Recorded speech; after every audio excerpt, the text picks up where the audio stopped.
Hello, in front of me I've got Xbox Series X. In this video I'll show you how to change time and location of your Xbox. In the beginning, enter settings, go to system, enter time and select time zone.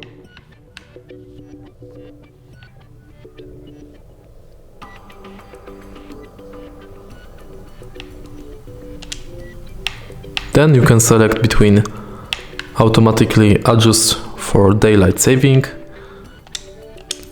enable or disable 24-hour clock, and in order to change location, go to language and location, select location and change your location. If you find this video helpful, please leave like, comment and subscribe.